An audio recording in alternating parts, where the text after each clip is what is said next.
Well, I am super excited today, my friends. I'm Jeff Miller, your host. Welcome to Destination Aviation, or welcome back to Destination Aviation. All things aviation considered here. But today we have Miss Julie Curtis from the South Bend International Airport to talk to us about everything that she knows about attracting airlines, attracting passengers, and really making a great airport. Because an airport doesn't mean much if nobody's using it. So Julie is the master of that. And I'm looking forward to getting to that conversation with everyone. So, welcome back. If you're coming back, welcome if this is your first podcast. And without further ado, we'll jump right into the interview with Julie Curtis. Well, we have a special guest today, Miss Julie Curtis from the South Bend International Airport. Julie, welcome to the show. Hi, Jeff. Thanks for having me. Well, Julie, we've known each other now, what? Probably a decade, roughly? Yeah, that's what I was going to say, 10 years. 10 years. Yeah. 10 years strong. And you're still going to come on the podcast. Look at that.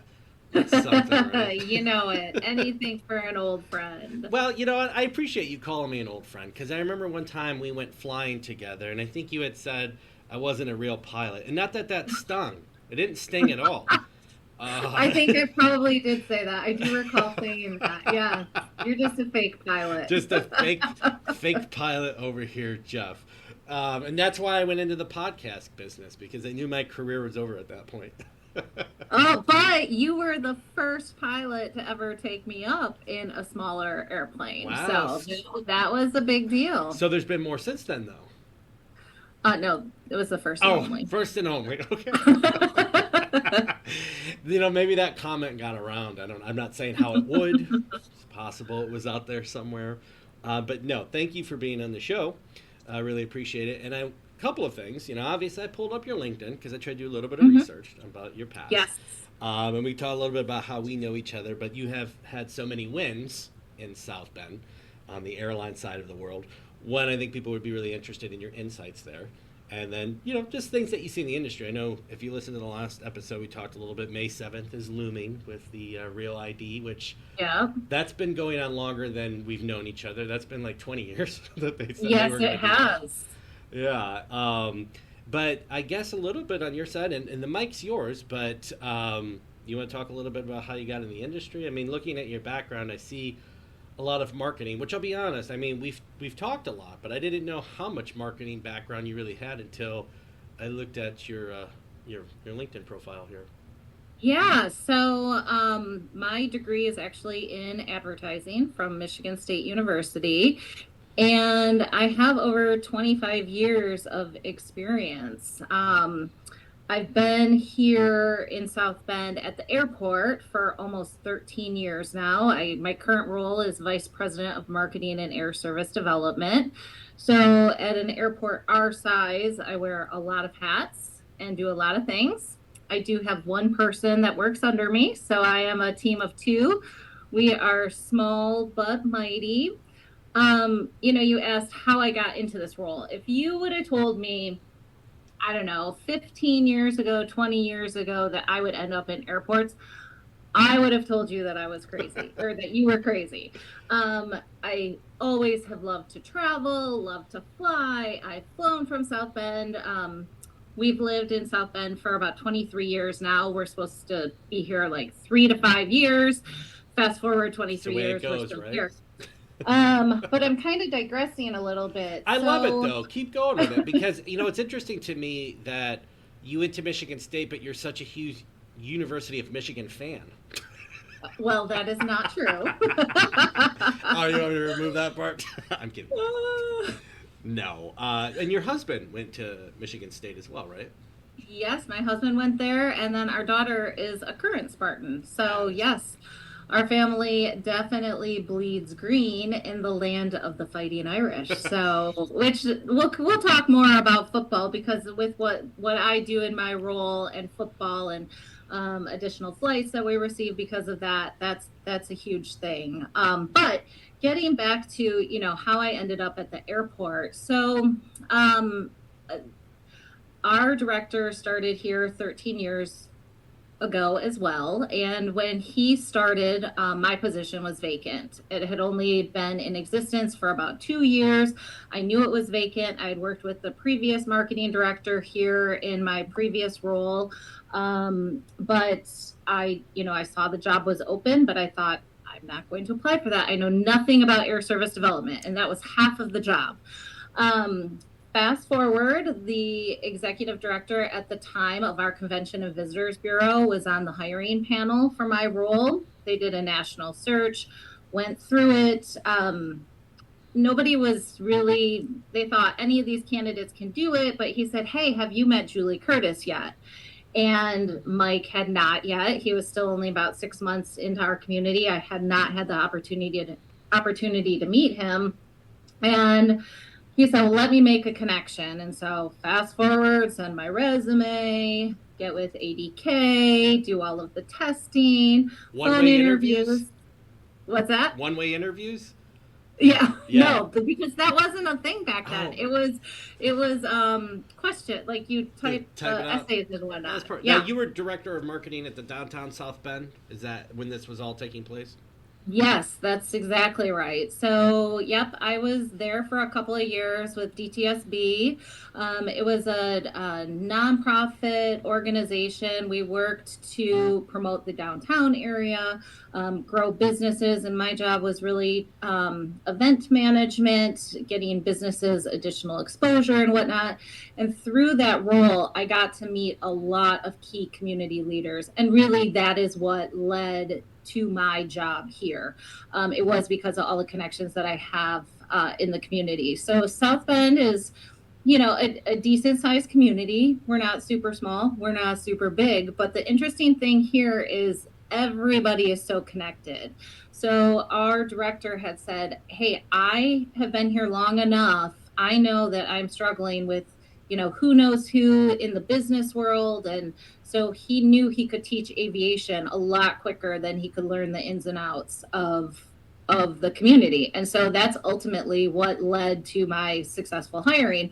And of course, coming on board to an airport, I was like a sponge. I thought it was the most interesting industry to be a part of, and started reading everything that I could read, get my hands on things.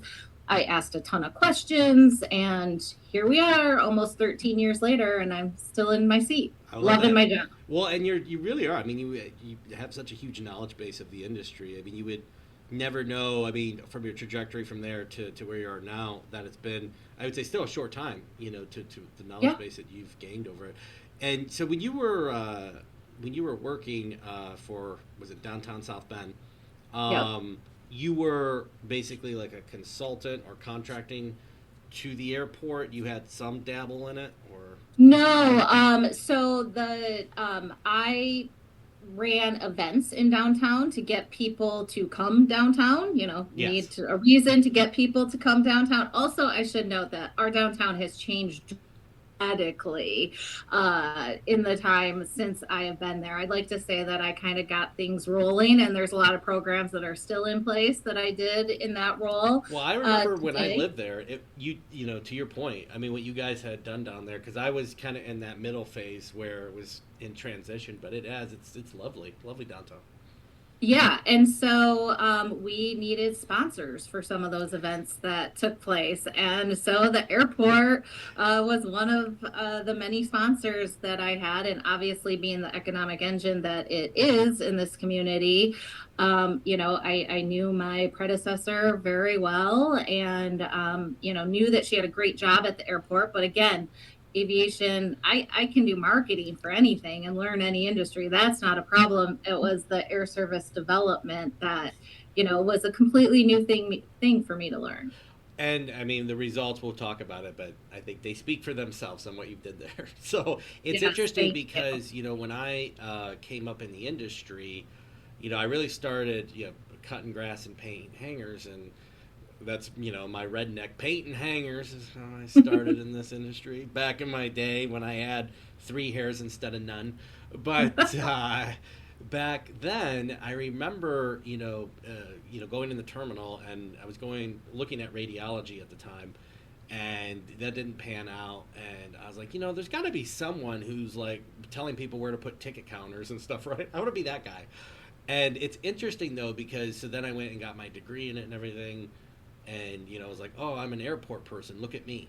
But then you find someone like you who has the opposite experience, and quite honestly, that's lacking a lot in someone in like my role, and they don't understand it. So like what you bring to the table is so much more valuable. Those experiences that you have to really make. At the end of the day, right? People don't go to the airport because they want to. There are some nerds out there like me that go to the airport just to go there, but generally speaking, right? You're going to see loved ones or family members or something, and so someone with your knowledge base to want to track people to make them understand it, and make them, this is, I can fly out of here and I don't have to go to a large hub airport. I can connect through a large hub airport. I think that that's so valuable, and sometimes it's interesting because I see it the exact opposite. You've gained a ton of knowledge, but I think you bring so much to the table that is lacking in our industry. That kind of compassion and understanding for what the traveler needs.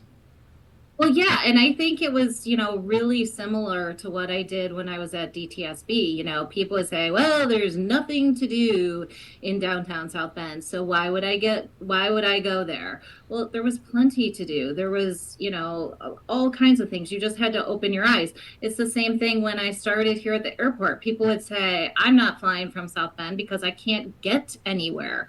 Well, yes, you can. You can get to anywhere you need to go. You could 13 years ago, and today you can get nonstop, even more places.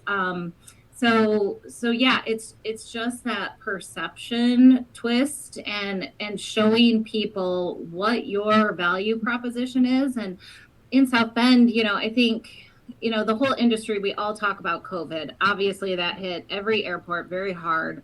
But I think our small size during COVID was a huge benefit. People did not want to be standing and snaking TSA lines in Chicago. They wanted to be away from people. So, we really pushed that. So you talked about, me coming not from the industry with such a strong background in marketing and advertising.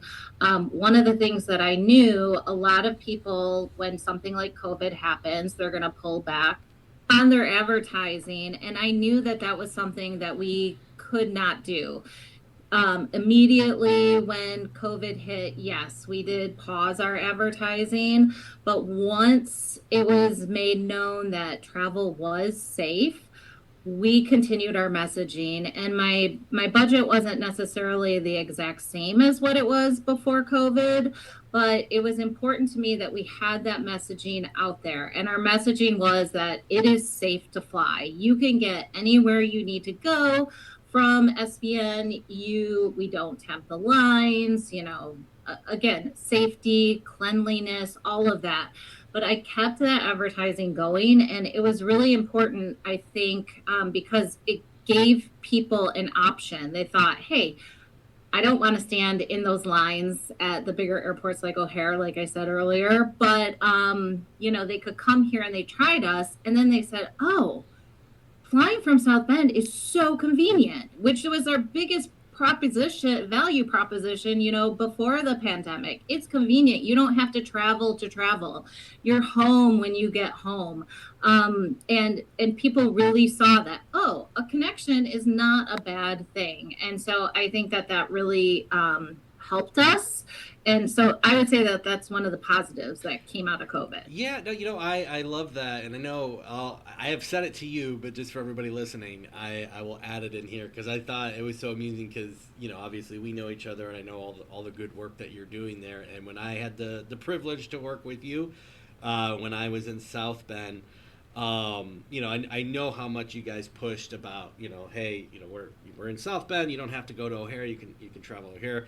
And I mentioned this to you, but for everybody else, 2 times in my lifetime, at least that I remember right now, there might have been a third, but one, I was on the completely west side of Chicago, so I live probably about 45 minutes west of Chicago itself, and so I'm in a Trader Joe's, buying my very expensive syrup, because I can't eat my pancakes without expensive syrup. It's unheard of.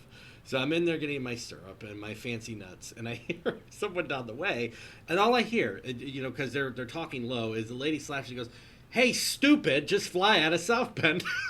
I'm like, Julie's doing such a good job. She's actually getting people now to drive past O'Hare to go to South Bend. I thought that Yeah. was funny. And then the other time I was in St. Lucia, of all places, and I was in the terminal, and I was sitting next to this couple, and that was less of a smack and less of an explanation. Oh yeah, go fly. But she was like, they were talking like, yeah, we always try to travel out of South Bend, and I don't know where they're from, or I didn't catch any of that, but they're like, we always try. I'm in the middle. I'm in another country, and somebody's talking about South Bend and flying out of it, and they're like, oh, it's so great. We get on Allegiant, blah blah blah. And so again, kudos to what you're doing, because it's just those little kind of anecdotes in life. I'm like, that's funny. And it's like, good job, Julie. No, and I love hearing those kinds of stories. Travel really connects people, and you don't realize how small the world is until, you're experiencing some of those things. Like, whoever would have guessed that you run into those people that are flying from South Bend? It's true. So you found yourself, you went through the 80K process, which I'll say someone who's never successfully gone through an 80K process. The later on in life they have that weird kind of one-way interviewing yourself thing. I get they probably have to do that. I mean, how else are you going to understand somebody? But you're kind of like, okay, I'm going to talk to myself. I have four chins. I look like Sloth from the Goonies. How do I kind of redo this video? And I remember doing some of those interviews where they give you like 4 times to go through an interview, and you're like, okay, I butchered the first one. The second one was a disaster. If third doesn't work out, I got one more shot. And then I've been on some, right, where they're like, unlimited. Do as many as you want. And I'll get on it, and it will be like, I spent like 4 hours in my basement doing an interview once. Sounds like By yourself. by myself. And then I was like, this is perfect. I'm going to hone my craft for podcasting. There you go. There you go. Anyways, so you get the job. You successfully squeak Yeah. past that 80K scenario. Boom. All right. Now you're at the airport. How do you feel? What do you do? What's your first goal? You talked about the airlines. What do you Yeah, well, it's funny because I was kind of thinking about this in preparation for coming on to talk to you about this. My very first air service development conference was when I was 6 months into the position. It was actually a conference that was held by another air service consulting group. So my consultant was not going to be at the meeting with me. I had never been to an air service event in my entire life, but my consultant had worked up the data for me to present to the airlines, and for, I guess, people that are listening, let's back up a minute. Air service conferences. So it's similar to speed dating, where you have usually about 20 minutes.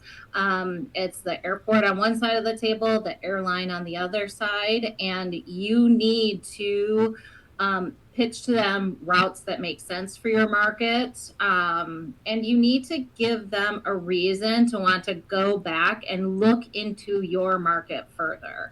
So, airlines have more data than what we ever have available to ourselves on the airport side. But it's really telling those things in your community that are happening that is hard for them to find, right? They're not going to go and research every community that's out there to try to find out where it's the best place to put their plane. So you have to come to them with the routes that make sense. Making sense is a very key probably, key word. Well, it's funny you mentioned that, because when I was thinking, you mentioned the speed dating, and you've been very successful with this, and I'm just going to say probably the reality here is I always looked at it as like going to prom, and you're asking someone to go out with you, and you get a lot of dates and I get none. So it's just like prom. Like, wait, I got something else for you. But anyways, I'm sorry. You were saying there that with the speed dating and with the airlines, and you're selling who you are, and you know more, which is true. And you helped me in that too, because when I got to Laredo, I asked for your advice because you were the expert. And I said, hey, how do I try to get into this world? And you told me the same thing. That they have all the data they need on it, but they don't know your community, which was great advice. Yeah, and I think it's uh, it's a fine line. Like you have to use the data because that is key that we have available, but it's getting them interested in what you have going in your market. It's really more about relationship building. I've said that from day one. People want to do business with people that they like and they trust. People have to remember, though, at the end of the day, the airlines operate a product. There is no brick and mortar. So they can fly their plane in one day and fly it out the very next. But getting back to your original question or comment where I started to talk about the first conference that I was at 6 months in. So I'll never forget, I was green. 6 months is not a lot of time. I mean, the learning curve in aviation is pretty steep. And, like I'm just, little South Bend meeting with these airline people across from me. But that was back in 2013. It was April of 2013. I'll never forget it. And my very first meeting was with American Airlines. And at the time, we did not have service on American Airlines. So when I came here, we had service on Delta, United, and Allegiant. And American had been in our market, but it had been years and years and years ago. I think maybe it was back in like the early 2000s or even the 90s. I don't even know exactly when it was, but they had been gone for quite some time. So, anyways, that was in 2013, and then I would continue to meet with them, at every conference that I could, and I could tell that things were like I was moving the ball a little bit, and it was, I think, 2017 that they announced not only were they starting nonstop to Dallas, which was the primary market that we were targeting, but when an airline is going to come to your market, they're not just going to come for one destination. There's got to be other business cases that make sense. So we had also been talking to them and showing them the data for Charlotte. And they called us up, and that is something key to note. Whenever the airlines call you, that's always a great That thing. is a great thing. That is good. Yes. You know what that's like. And when they called us up, they said, not only are we going to be announcing nonstop twice a day to Dallas, we are also announcing twice a day to Charlotte. You could have blown me over. I will never forget that moment. It was such a huge win. Overnight, our capacity, our seats in the market increased by 25%. Wow. That was Wow. such a huge win for our community, not only to bring back American service, but to bring back two hubs and four flights a day. That was just like crazy. And so you probably said, how far in between your first meeting to when that happened? How long was that? 2013 was my first meeting, and then I think we made the announcement in maybe I found out late 27. I think it was 2017, 2018. But there were lots of meetings in between. I mean, lots of conference meetings. There was headquarter visits. Like I said, for those many years, I knew that the ball was moving down the court. There's so many things that have to align for an airline to start new service. And I knew that it was getting closer, but I never would have guessed that they were, I was hoping for twice a day to Dallas. And then for them to come in and say, hey, and we're doing twice a day to Charlotte, that was just a tremendous celebration. So at this point, you had your meetings with American. You brought in Dallas and Charlotte. I think you had mentioned at the beginning you guys didn't have American at the time. They had already started O'Hare or at that point, or did that come after? You have O'Hare, Dallas, and Charlotte, don't you? No, we have O'Hare on United. Really, you don't? We do not have O'Hare on American. See, nope. So that's interesting. Is that do they have? For me, I would look at that and say that as just an aviation person, enthusiast, whatever. It's interesting to me that they pick those two hubs over the closest one, did they ever give you any insight to that? Well, we, of course, were never going to approach, a carrier like that because we already had Okay. pretty robust service to Sure. Chicago on United. So yeah, if they want to add Chicago, great. The more seats in our market, the better. I'm never going to turn down opportunities, Well, if Americans but listening, there you go. there you go, right? Um, but really, Dallas was a big focus on it because it gave us another westbound connector. Yeah. That was huge. No, that makes total sense from your perspective. That absolutely that makes total sense. I guess in my mind, I was thinking the connection point, but that all kind of lines up. So you got this huge win, and the planes came. And I think probably for everybody listening to the reality in the United States at least is most airports, the leverage is on the airline side. Yep. You made this kind of point earlier. They don't have enough pilots. They don't have enough planes, and the reality is that weights pretty much the negotiations and their side of it. And so, Mhm. to your point earlier, if they're going to move a resource to you, more than likely they have to cannibalize that from another market. They just don't have idle planes sitting around to say, "Oh, today we're going to go to South Bend," because Right. yeah. So, knowing some of that logic and knowing that you're win, I would just like to say on my end, I took your advice, and I talked about our community in Laredo when I was really doing a lot of the air service development stuff down there. And I won't name the airline because I'll be polite about it. But we put together a whole nice little package.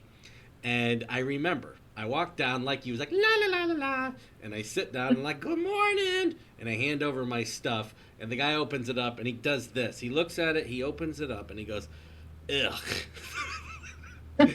And I'm like, oh, that's not a good sign. And so the person that's supposed to be there with me with the meeting, right? I text him and I say, hey, you know what? You don't have to rush. And so I'm like, fine. It doesn't appear that this guy's going to be sold on what I'm pitching to him. So I was like, I'll just have a human conversation with this gentleman. And so I was like, there was a networking event the night before. I was like, oh, did you go to whatever the place it was? And he's like, no, I hate people. And I Oh, was like, geez. okay, well, this is a speed date, but I don't know how speedy it could go. But when you go to those, because I know there, I inherited a firm that was doing our outreach for us as far as putting the analysis together for our market with air service development. They helped us with some small community air service development grants. Did you inherit your group that you work with at South Bend, or did you bring them in when you came into the role? Your consultant.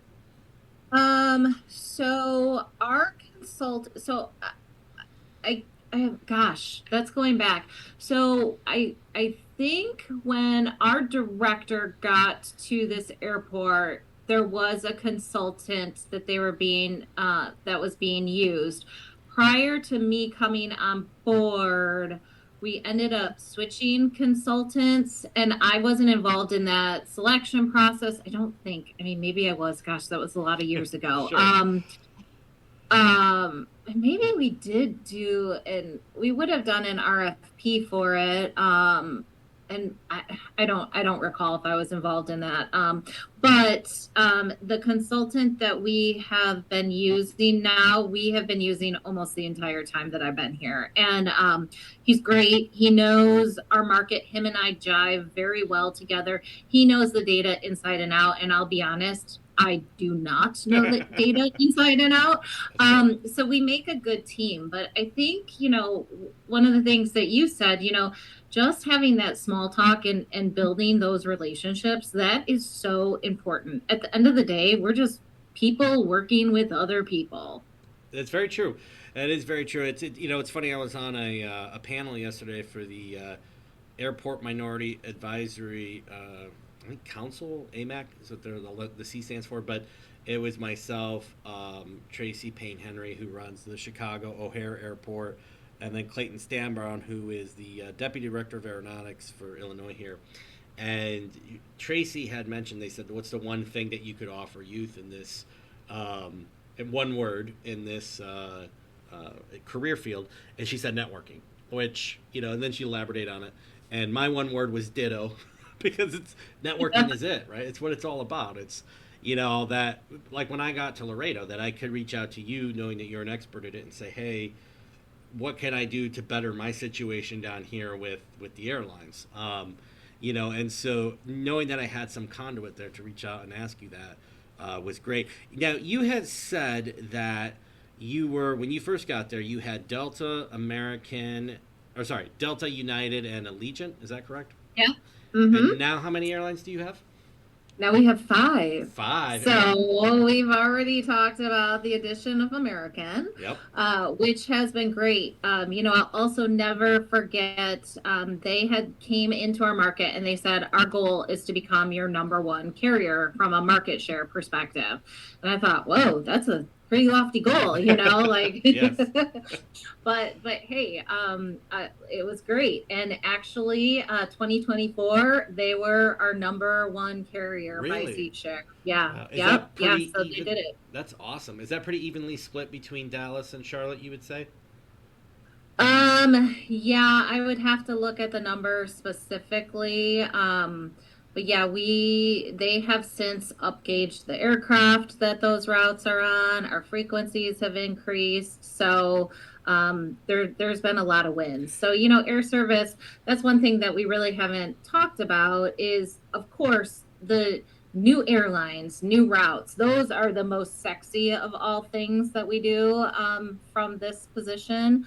But it's also a win to get a bigger aircraft on a route or an additional frequency. Those, again, aren't as sexy, but at the end of the day, we just need more seats in our market and be able to get more people to the places that they want to go. So we had 4 airlines, and then last year we announced our 5th airline, another seriously nice airline, Breeze. They came into our market. They announced Orlando International and Fort Myers, and about a month after that, they announced Dulles. So we have 3 routes with them right now. Wow, I apologize. I thought I was keeping on top of stuff over there, but you're moving at lightning speed. I didn't know about Dulles. That's great. Yeah. So yeah, that was huge. And then about a month after they announced Dulles, I got a call from United, who announced that they were going to be starting daily service on United to Dulles. Really? So, Oh, okay. Well, when does that start? Has that already started? It started, so Dulles on Breeze twice weekly started back in November last year and in 2024. And then United started their daily service to Dulles in December, so a month later. Wow. So that's a great time for people to get to DC and see some cherry blossoms. Look at that. You really knocked it out of the park there. No, that's exactly. Great. That's phenomenal. No, it's interesting. Would you say because you're the way, and we've talked about this in other podcast episodes, but the structure of an airport, like in our case here, we're a commission. I've worked, like Laredo was a city airport. You're an airport authority. Yes. That's the St. Joseph County Airport Authority, is that correct? That is correct. Yes, okay. It's a mouthful. It is, but it sounds fancy. St. Joseph. Yeah. It sounds esteemed. A place that Notre Dame should be, right? Esteemed location. Yes, yeah. So do you, because a lot of times, and now I did this in Laredo when we were trying to get service to Mexico City. At the time, it was with Aeromar, which is no longer an airline, but at the time it was. And a lot of that was kind of 2 things, because there's an incentive handbook from the FAA on what you can and can't do with airport funds.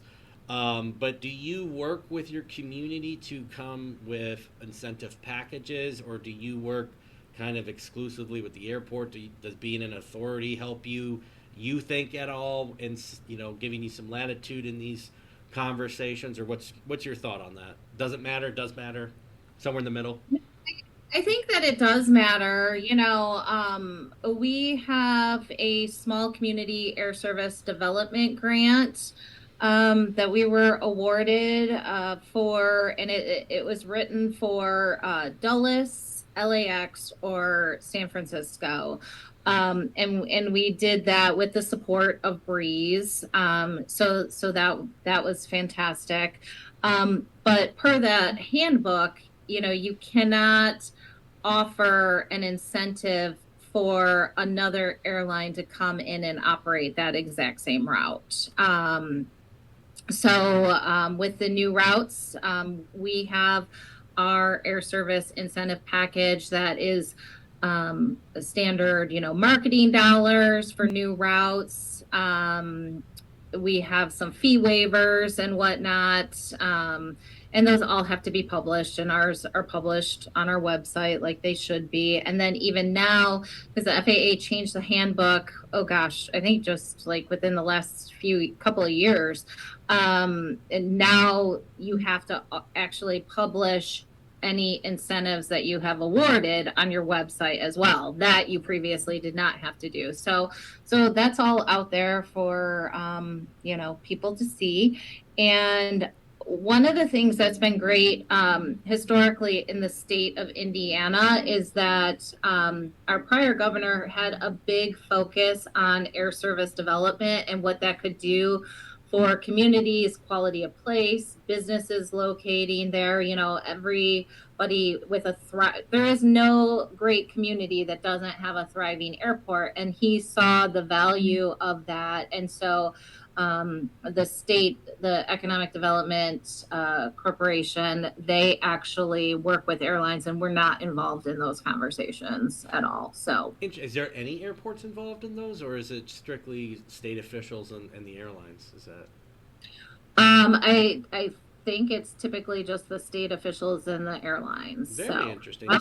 Yeah, because I know obviously I'm in the Chicago region, so I stay kind of abreast of what's happening, especially like at the Gary area, because Gary is so close to Chicago. Not as close as Chicago Executive Airport, I should add. Not as close. But it's there. It's on the horizon. They had a bilateral state agreement. There's some things changing there that's been in the newspapers as of late. There's a pipeline.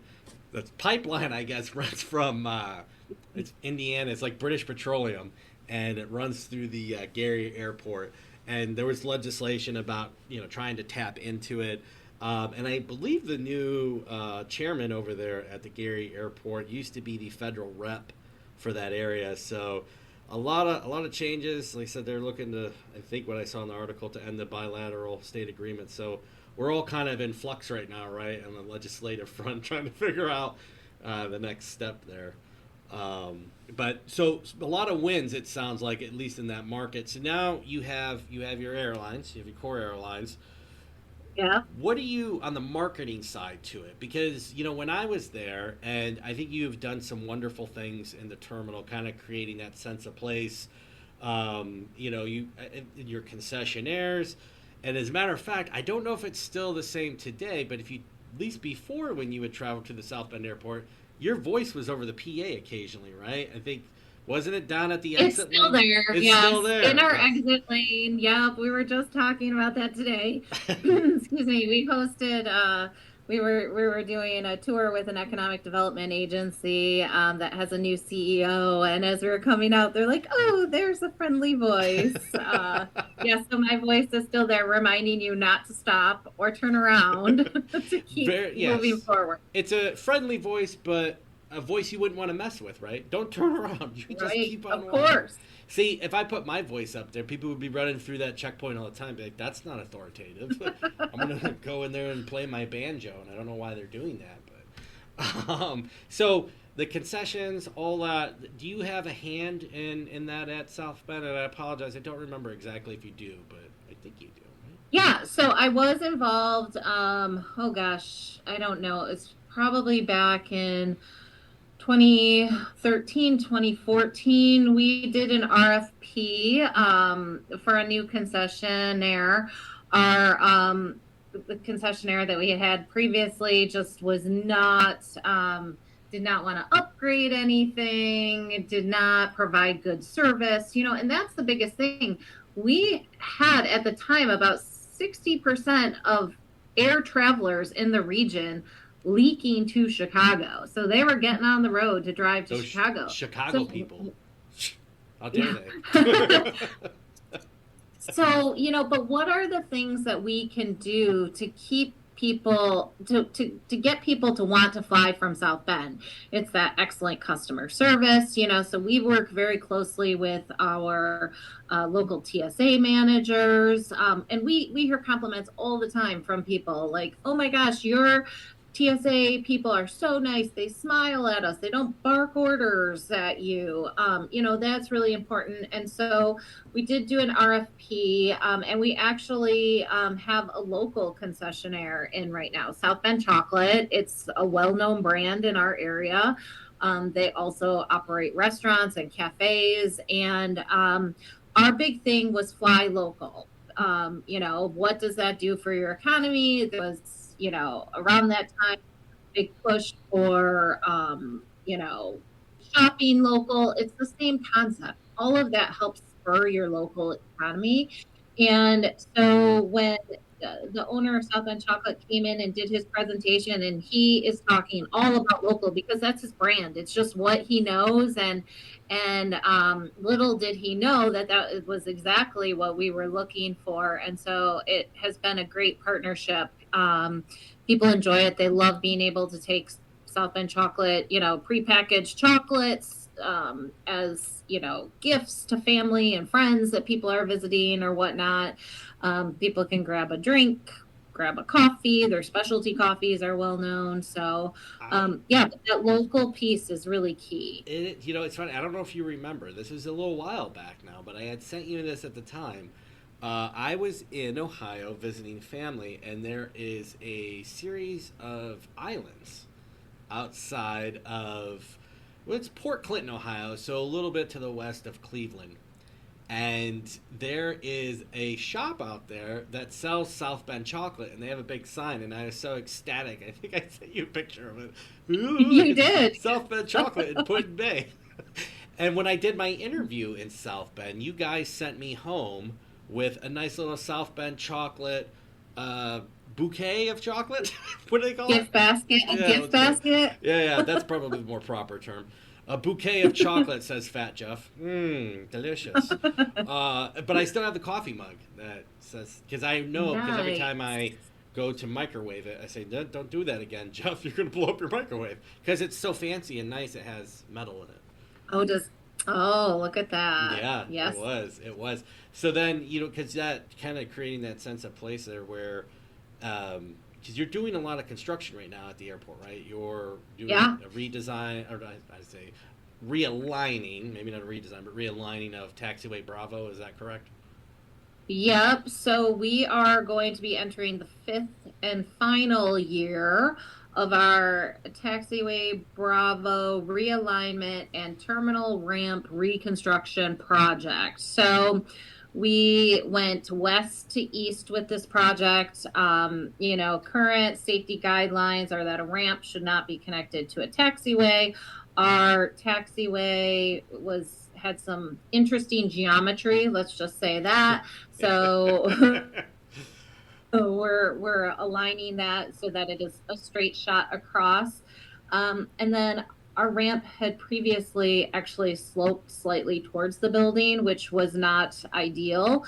In addition, when our new concourse was built, and I say new, it opened in 2012, but when that was built, it was really built around the regional jets, the smaller regional jets. And as we all know, those are being phased out, and we're seeing more and more larger jets and need the space. So by us lowering the ramp, we can now get mainline aircraft at all of our gates, which is super important. For when we get into the busy football season. That's another thing that we haven't talked about yet. Football season is so key for us, not only from a general aviation perspective. There are times, depending upon the game, we have to close down taxiways. We have at times closed down other surfaces, because we have so much parking. I mean, you know more about that being in the operations space when you were here at SBN. but the airlines also have seen a huge opportunity, and really, prior to the pandemic, Delta was doing some, what I would say, pretty regular football flying. They were adding in flights from New York City around football games. They would add in some other big city games. But then coming out of COVID, as the airlines were, they needed to start making money, and they needed to figure out where they could put those planes and make the most amount of money. And Notre Dame fans travel, and they travel well. So we now see football flights from Delta, American, and United. Actually, Delta just announced their football schedule earlier today. They're putting in their largest football flying ever. They have over 40 flights, and Wow. SBN is the largest winner of those flights with 35% of them. So, 35%. Congratulations. You know, I was going to give you a yeah, shout out with that whole taxiway Bravo realignment that it only needed to happen because of all your upgauging. If you stopped yes. being so successful, you could have left your taxiway the way it was. How dare you, Julie? How dare you do that? I tell our ops team, I'm bringing you good problems to have. It is. It is. Well, so we first met because I think you were actually on my interview panel, weren't you? I think I was, yeah. Yeah, I think you were our hard pass if I remember right. You were like, this guy, No, this no, no, send no. this guy back to California. I don't want to deal with this guy. No, out of here. But yeah, no, I came in because I remember you guys were all so kind to put me up in a hotel there in South Bend. You gave me, as Jeff refers to it, a bouquet of chocolate. Uh, Yes. and no, and so did the interview. And so when I was there, I was the ops manager, and I oversaw operations department and the customer service representative. So you and I worked closely, and well, both spaces really, because like you Yeah. said, you do have. Uh, your job is really what you're doing is so dependent on what I was doing in the sense of trying to plan for how busy you were going to make us, which seems like you've been excelling at. But that was, I mean, it was an interesting time in my career. You know, I lived in Mishawaka, which I still love to say to this day. I think it was my favorite town to live in to say. I love to Yes. people. Where are you from? Mishawaka. That's where I'm from. But no, it was. Listening to people not from around here try to say Mishawaka is quite comical. That seems fair. That's logical. And you know, I was a huge fan of the RV Hall of Fame. I was over there almost on a weekly basis. But I did. I mean, who knew? You were not, were you really? Well, I went over a lot. Okay. Well, hey, that's a little known fun fact too, that has helped with the success of the air service that we have. More than 83% of all RVs are manufactured in Elkhart County, which is our neighboring county about 30 minutes away. So, RV is, they do a lot of travel. There's a lot of not only the RV manufacturers, but all of the supporting businesses and manufacturing that help support that business. So that is a huge part of our business travel. You know, it's interesting because I laugh about the RV Hall of Fame name because it's an interesting name, but it catches your attention. I think now they have the Mobile Home Hall of Fame, which is attached to it. So I'm going to have to make a visit back to visit you guys to go there. But I knew, you know, it's interesting to me. You see, as you travel around our country, especially this kind of geographical location where stuff just happens to end up, and I don't know why all the trailer making ended up there, but I had no idea it was 83%. That's insane. So 83, if Yeah, you're in a it's motorhome or huge. in a camper, you're 83% chance that was made right by South Bend. That Yep. is crazy. That is crazy. And you guys have two fixed base operators. Now, one was just purchased from Signature Flight Support, correct? So you have Atlantic and Signature. Is that correct? Yep, that is correct. Yeah. And they pretty much handle the bulk of your I would say game day because you have a ton of corporate fleet. As a matter of fact, I think you even have flow traffic going in from air traffic control during game days, right, where they're putting predetermined times for arrivals, departures. Correct? Because you're that busy. Yes, yeah, it is super busy. You can, watch planes come and go. So we count the number of planes on the ground at kickoff so that we have an apples to apples comparison each game because, depending upon the game, it can start as early as Thursday, planes coming in and dropping off people, and it'll be right until 30 minutes from kickoff, and some planes will stay for the game, and then the departures, our tower stays open sometimes till 2 a.m. to accommodate flights departing, and then the very next morning they're out. It's just like a steady flow of airplanes going. But we have so many people that come into the area on private jets, and most of them are drop and goes. So there is still a significant amount that gets parked. I think our record is about having on the ground at kickoff 316, and yeah, Wow. so huge. I know from our airport here, we'll see quite a bit head over your way, depending on who's playing Notre Dame. Do you guys have a when you assuming, because obviously anytime at this point in my life I tell people that I lived in South Bend, they ask me about Notre Dame. Your relationship as far as your role, do they have besides a potential destination point, do you work with them at all for your when you're looking at marketing and you're looking at air service development? Are they a partner in any of those conversations with you? Yeah, they definitely are. They're a huge traveler through the airport. You obviously have the students, you have the faculty and staff.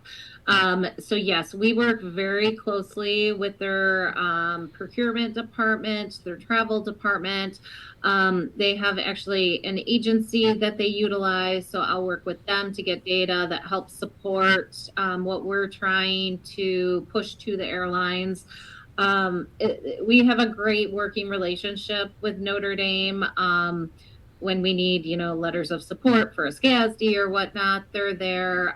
They're the largest employer in the area, one of the largest employers. So, yeah, they are a key piece of our business, and those relationships are very, very important. So, whenever I have, route announcements, there's some of the first emails once it's public that I push out to make sure that they know, and oftentimes they're aware of what we're working on anyways, because I've had to get additional data from them. No, that makes a lot of sense. I mean, I could see where that, obviously having such a huge partner like that in the community would be essential. You had mentioned earlier on about your grant process, and I just wanted to touch on that for my own edification, because I worked with our consultants for a small community air service development grant. Do you take that on yourself to write that? Do you work with your consultants, or how's that work on your side of the world? So we work with our air service development consultant on our small community air service development grants. That is, again, a very data driven application, or what's the word I'm looking for? Just the package that you're putting together. Of course, I'm heavily involved. Part of that is putting together a media plan. So I kind of fill in those pieces. And of course, I work closely with our air service development consultant as he is writing that, so it's kind of a co-effort, but he really leads it and has been successful. So he knows what to include in those. Well, I was going to say the fact that you got a grant that is successful, because I think typically they have around 10 million a year to give out in that grant Yep. program. So I know it depends on what people ask for, but let's say if it's no more usually than a million, maybe a little bit give or take, but that you're talking 10 airports usually at the most that get a grant every year as part of this program. And so kudos to you. Is this the first time that you know of that the airport has received a SCASD? No, it is not. We also received a SCASD. Oh gosh, it was years ago. And again, I was involved in this process. We've written it. We don't. obviously you don't write them every year. But the first one that we wrote while I was at South Bend, we wrote it for New York City. So did we have Newark service when you were I think yes, in? Newark started because there was that whole weird thing. Governor Chris Christie's daughter had just Yes. started Notre Dame, and I know it had nothing to do. We all knew that had nothing to do with it, but there was those comments. I remember fielding those comments in my role because people would call me and Yeah. ask because he would come with the New Yep. Jersey State Police through the terminal. Yep. Yes. Yeah. So our first SCASD that we wrote while I was here was for the New York service, and we were successful with that. That that that service started once a day. It went to a peak of twice daily. Then it pulled back to a seasonal basis, and then United started to flow their Newark traffic, more of their Newark traffic from markets like ours over Dulles. So that's another reason why the Dulles market makes so much more sense, because it's the connecting traffic that helps with that as well. But yeah, so that was the first SCASD that we had. Then we wrote another one that we were unsuccessful in getting. We might have wrote one or two others that we were unsuccessful. I think we tried a couple of times for another route. And then the most recent one that we recently won for Dulles and or LA or SFO. Well, and I think that's why I always find your approach to things so refreshing, because we all go through the same thing in this industry where we put in for a lot of stuff. We tried for a small community air service development grant every year I was in Laredo. And after I left, they ended up finally getting it. But every year I was there, we never got it. And so, a lot of times people are like, oh, no, it's great. But, there's service that doesn't work. It may not be the right moment, the right time for it. The market may be changing or shifting a little bit. And, I think your approach it's a realistic one. I feel that's why you are so successful with what you do, because it's not just about trying to just notch up wins and say everything's a win, everything's great, everything went according to plan, because it doesn't in this industry. It absolutely doesn't. And I look at what you've done there, and every time that you just keep moving forward, and it seems like you guys mold and shift and change, and you put in exactly what's going to work in the market. And I'd say kudos to where you are now, because look at all your service. I mean, I flew in the other day, and I saw you and Scott, and but I was so impressed with one, how the airfield's looking, all the aircraft that were over at the gates. I mean, all these airlines now. It really is a true success story of what you have going on there. Do you see in the near future, are there, obviously, I know you cannot divulge secrets. I'm not asking you to divulge secrets. But when you look at the industry and you see things on the horizon, how do you feel about it? How do you feel about where we are, where we're going, how the market is? I know we've seen some kind of mixed messaging when it comes to the airlines, and some pulling back on some schedules over summer. I've seen some other stories about more leaning into it. What's your kind of feeling as we're moving into this next year, 2 years, and 5 years out? I think, the biggest thing that comes to my mind is uncertainty. If anybody had their crystal ball right now, hey, didn't you used to have a magic 8 ball, actually? I don't think I had a blowhorn, because I I thought don't. you mean. It's quite possible somebody else had a magic 8 ball. I wish I was Okay. as crafty enough. I should have gone to meetings, because it could have been like, Jeff, I upgauged the Delta flight to Detroit. Can you help me with it? Signs point to Yes. no. No, I would have always helped. But No, yeah, I would have always helped no, until you made that pilot comment. Then it would have been maybe or no, depending on yes. what Mattel wanted to tell me that day. But yeah, I don't know. We're continuing to plug along.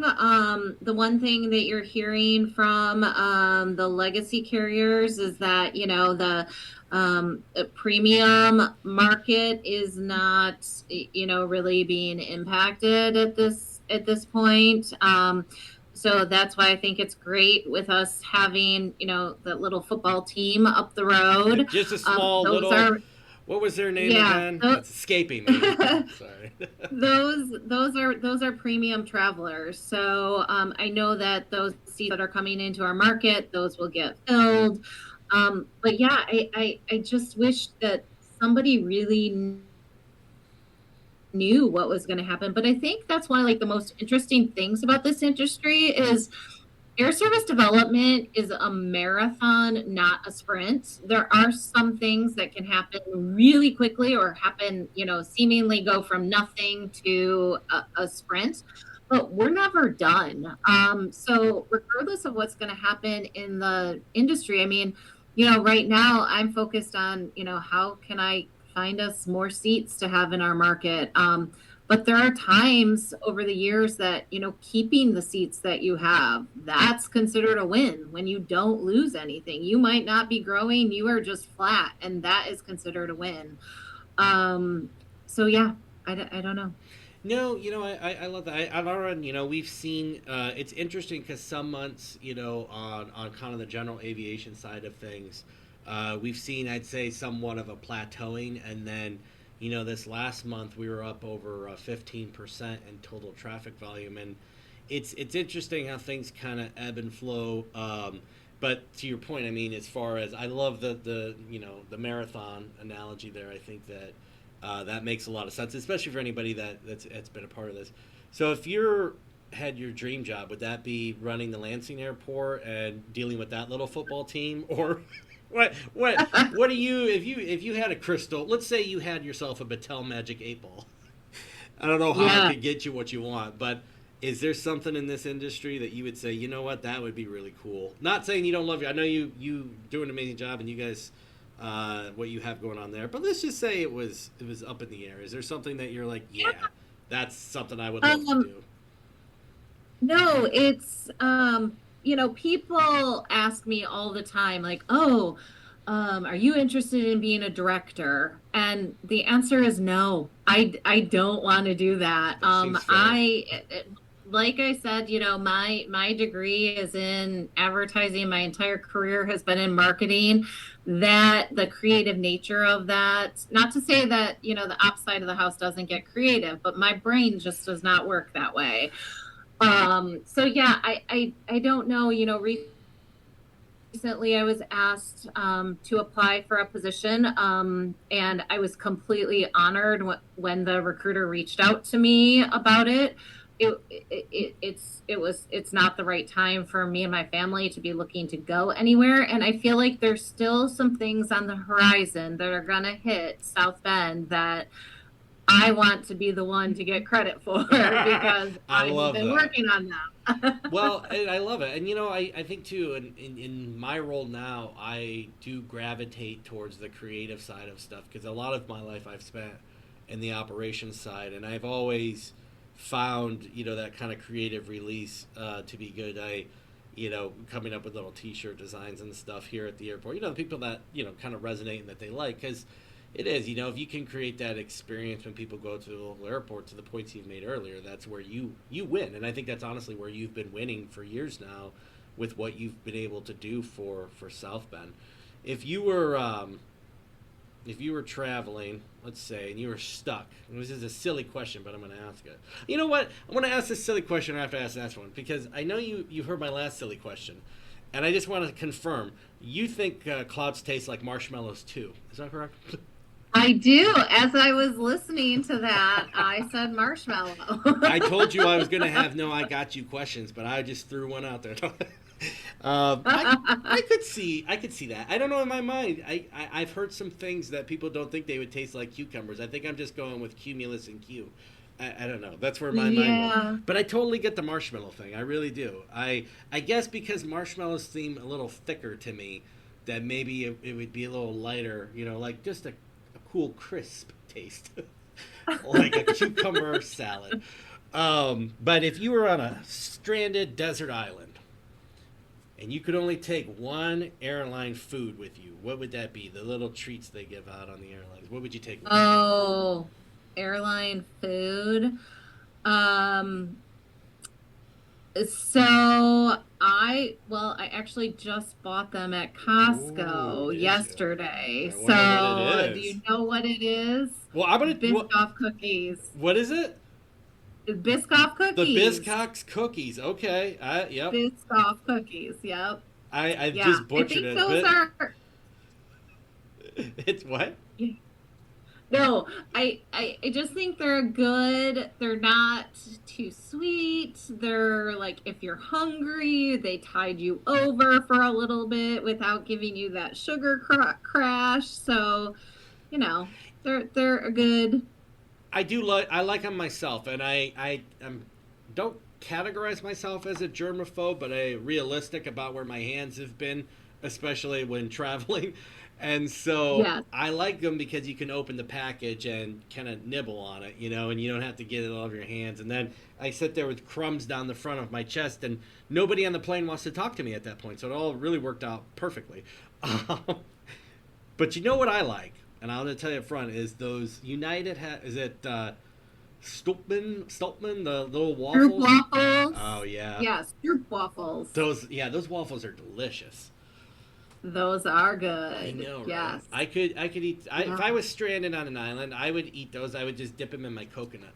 It would be delicious. And Oh, then there you wait for go. those delicious cucumber cumulus clouds to float out. Oh, I'm sorry, marshmallow clouds. I have taken up a ton of your time, and I could talk to you. I love all this stuff. It's so interesting. And again, in our industry, I've always appreciated your approach, because you knock it out of the park. You're realistic, you're funny, and you engage with people, and you don't mind helping people along the way to just kind of explain what you've done and your successes. And a lot of times, I learned so much from, to your point earlier, what wasn't the successes, because there's so many lessons in that help someone like me to guide what I was doing. Now that I don't have airlines, I don't necessarily deal with that as much, but I hold those memories of the rejections and the ugh sounds from some of the airlines, Yeah. and the would you go to prom with me? No, call me in a week. I'll call you, don't call me. But I've always appreciated your approach to this. Is there anything I haven't asked you, or anything burning in your mind that you'd like to say with an open mic to any of our listeners? No, I think we covered quite a bit. I mean, heck, we could talk for another hour on this topic. But I think one of the things that I love about this industry is it's definitely the relationships you build. We've talked a lot about the airline airport relationship, but the airport to airport relationship, we talked about our relationship and whatnot, but even just this morning, I had a call with another airport and we were brainstorming a couple of things. And I love that, we're all so connected and just one phone call away and can help one another. I learned something from her. I think I helped her with the problem that she was calling me about. So it was a win-win. And that is the thing that excites me most about aviation is really the people. No, I do. I think that you're right there, and it's funny. I spend my spare time watching board meetings at other airports, so I have no life. But that I eat my Stoltman waffles, and I watch board meetings. But Michigan has stood up a program for air service development, for airports, and they have certain parameters in it. So I don't think Detroit or Grand Rapids qualify. I think every other airport, your Lansings, Muskegons, Manastees, all those would apply. But I thought it was really cool. I heard one of the airport managers talking about, and he's at a Manistee, connecting that airport to like Green Bay, and he knows the Green Bay director because he used to work in Muskegon, and they've been working together to submit a package to the state of Michigan, and the Green Bay airport has a little more resources than maybe the Manistee airport doesn't, so they offered up some incentives. So to your point, it's really cool to see that collaboration, and it goes to what you're saying, that the people that right, like, oh, I know this person, I could reach out and see, like, hey, is this something we could do in partnership? Because it's to your point about networking and relationships, it's key to the success in this industry. So and people like you are what makes that work. Well, it's people like you too, Jeff. Even though I'm not a pilot. Yes, you are a pilot. I'm sorry. That statement. I waited. I kept you on for a long time just to get that out of you, and now that I have, yes, my Mattel 8-ball is telling me to go. But thank you. Maybe someday you'll come back, and you'll explain everything that whatever you want to talk about at that point. Yes, I would love to do that. No, look at that. Doesn't look like you have a big smile on your face, but that's okay. Yeah, I'd love to do that. I always have a big smile on my face. Yeah, that sounds great, Jeff. Click. Did I say people make this industry work? I didn't mean you and your podcast. Well, thank you, Julie Curtis, for being our second guest. But yes, thank you, Jeff. It's been fun. It has. Well, that was our conversation with Julie Curtis. I don't know about the rest of you, but I learned a lot. I learned that I am a pilot, a real pilot. Thank you to Julie for all the insights. Greatly appreciated. Connecting some of those pieces out there for all of us, whether you're in the industry or you're just interested in the background of it. So I have kept all of you very long here into the end of the podcast. Again, thank you for tuning in. We have some really cool episodes coming up. So a shout out again. If you like the podcast, please tell a friend. And as usual, if you don't like it, I don't know, whatever, either way, tell somebody. I don't know, whatever you want to do. But we truly do appreciate it. And if you find that you want to either be on the podcast or you have a suggestion for the podcast or whatever, you just want to say something, you can always drop me a line at dapodcast85@gmail.com. That is your email for anything your heart desires to say. This episode actually is going to drop while I am on vacation. I have a little impromptu vacation. My brother has been heading westbound in his motorhome, and so I plan to meet up with him out in Breckenridge, Colorado. I've heard good things about the area. I've been to Colorado. I went to 3 federal parks out there. National parks. National park is what we call them. 3 national parks in the past when the AAAE annual was out there one year, the American Association of Airport Executives, and I took an extra week to drive around. So that was, besides driving through the state and watching South Park, my knowledge of Colorado.